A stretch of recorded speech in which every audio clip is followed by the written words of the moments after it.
परिचय।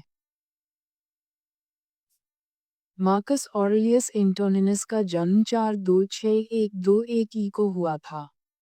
उनका असली नाम एमेनियस वेरस था और वे एक कुलीन परिवार से थे, जो रोम के दूसरे राजा नुमा के वंशज होने का दावा करते थे।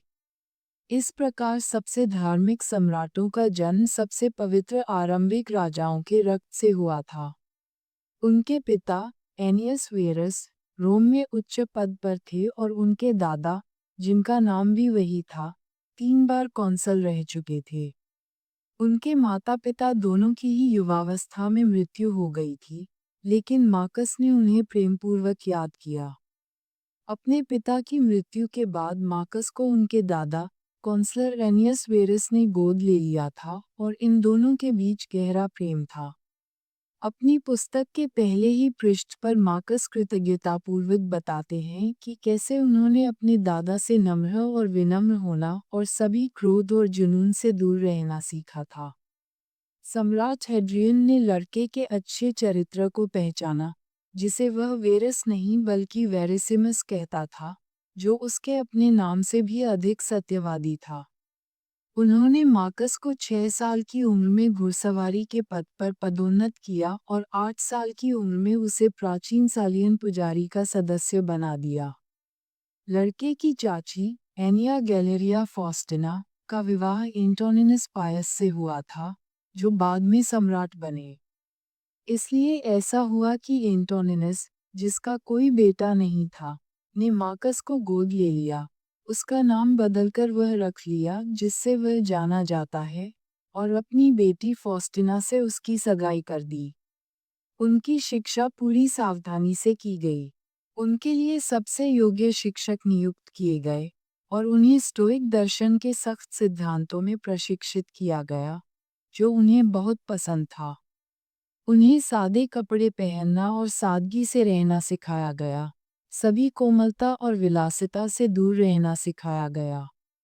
कुश्ती, शिकार और बाहरी खेलों द्वारा उनके शरीर को साहसी बनाया गया, और यद्यपि उनका शरीर कमजोर था, फिर भी उन्होंने सबसे भयंकर सुअरों का सामना करने के लिए बहुत व्यक्तिगत साहस दिखाया। साथ ही उन्हें अपने समय की फिजूलखर्ची से दूर रखा गया। रोम में सबसे बड़ी उत्तेजना सर्कस में गुटों के बीच संघर्ष थी, जैसा कि उन्हें कहा जाता था। रेसिंग के ड्राइवर 4 रंगों में से एक को अपनाते थे, लाल, नीला, सफ़ेद या हरा, और उनके पक्षधर उनका समर्थन करने में इतनी उत्सुकता दिखाते थे कि कोई भी चीज़ उनसे बढ़कर नहीं हो सकती थी। रेसिंग के रथों की कतार में दंगा और भ्रष्टाचार शामिल था, और इन सभी चीज़ों से मार्कस पूरी तरह से दूर रहते थे। 140 में मार्कस को कॉन्सलशिप दी गई और 145 में उनकी सगाई विवाह में पूरी हुई। 2 साल बाद फॉस्टिना ने उन्हें एक बेटी दी, और जल्द ही ट्रिब्यूनेट और अन्य शाही सम्मान उन्हें प्रदान किए गए।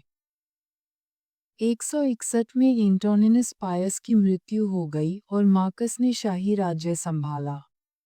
उसने तुरंत ही एल्सियोनियस कमोडस को अपने साथ जोड़ लिया, जिसे एंटोनिनस ने मार्कस के साथ ही एक छोटे बेटे के रूप में गोद लिया था और उसका नाम लुसियस ऑरेलियस वेरस रखा था। इसके बाद से दोनों साम्राज्य में सहयोगी बन गए। जूनियर को सफल होने के लिए प्रशिक्षित किया गया। मार्कस के सिंहासन पर बैठते ही हर तरफ युद्ध शुरू हो गए। पूर्व में, पार्थिया के वोलोगेस तृतीय ने एक पूरी रोमन सेना को नष्ट करके और सीरिया पर आक्रमण करके एक लंबे समय से सोची समझी विद्रोह की शुरुआत की। 162। इस विद्रोह को दबाने के लिए वेरस को जल्दबाजी में भेजा गया, और उसने नशे और व्यभिचार में डूबकर अपने भरोसे को पूरा किया, जबकि युद्ध उसके अधिकारियों के हाथों में छोड़ दिया गया। इसके तुरंत बाद मार्कस को उत्तरी सीमा पर कई शक्तिशाली जनजातियों के गठबंधन में घर पर अधिक गंभीर खतरे का सामना करना पड़ा। इनमें से मुख्य थे मार्कोमनी या मार्चमैन, क्वाडी, इस पुस्तक में उल्लेखित, सर्माटियन, कैटी, जैजीज। रोम में ही महामारी और भूखमरी थी, एक वेरस की सेनाओं द्वारा पूर्व से लाई गई थी, दूसरी बाढ़ के कारण हुई थी जिसने बड़ी मात्रा में अनाज को नष्ट कर दिया था। अकाल को कम करने और तत्काल आवश्यकताओं को पूरा करने के लिए हर संभव प्रयास करने के बाद, मार्कस को पैसे खोजने के लिए शाही गहने बेचने के लिए मजबूर होना पड़ा। दोनों सम्राटों ने एक संघर्ष शुरू किया जो कमोबेश मार्कस के शेष शासनकाल के दौरान जारी रहा।